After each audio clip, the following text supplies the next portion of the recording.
នេះអរគុណព្រះអង្គសម្រាប់ពេលវេលាដ៏ល្អនៅថ្ងៃនេះថ្ងៃនេះលោកគ្រូបាននាំយកនៅមេរៀនភាសាខ្មែរថ្នាក់ទី5ហើយមេរៀនទី37សញ្ញាឧទានមេរៀនទី37សញ្ញាឧទានតោះជាងយើងមកយកអំពីនិយមន័យជាមួយគ្នាសញ្ញាឧទានសម្រាប់ដាក់ក្រោមពាក្យឃ្លាឬល្បះដើម្បី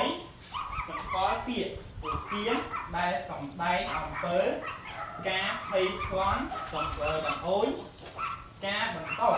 ការសរសើរស្ងើចសរសើរនិងកំហឹងតោះជាងគ្រូនឹងអានដល់ម្ដងទៀតសញ្ញាឧទានសម្រាប់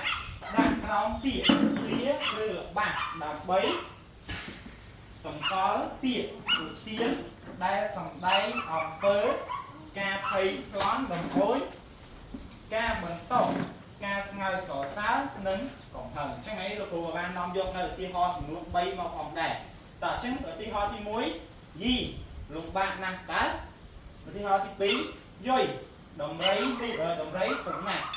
ឧទាហរណ៍ទី3ហើយយ៉ាទូរស័ព្ទនេះល្អណាស់តោះជាងយើងមើលអំពីពាក្យដែលយើងដាក់សញ្ញាឧទានតោះឧទាហរណ៍ទី1សម្គាល់ការដំអូយដំអូយនឹងអាយអញ្ចឹងវាចូលមួយដំអូយអញ្ចឹងវាដាក់សញ្ញាឧទានតោះឧទាហរណ៍ទី2សម្គាល់ការភ័យស្លន់ស្លោអញ្ចឹងការភ័យស្លន់ស្លោយើងមើលយុយដំរីធំណាស់អញ្ចឹងភ័យដែលឃើញដំរីធំឧទាហរណ៍ទី3ហើយសម្គាល់ការស្ងើចសរសើរអញ្ចឹងយើងមើលឧទាហរណ៍ហើយយ៉ាទូរស័ព្ទនេះល្អណាស់អញ្ចឹងវាគេសរសើរអំពីគុណភាពនៃទូរស័ព្ទតោះអញ្ចឹងលោកអានឲ្យនៅនិយមន័យម្ដងទៀតបងប្អូនអរគ្នាហើយសញ្ញាឧទានសម្រាប់ដាក់ក្រោមពាក្យឃ្លាឬល្បះដើម្បី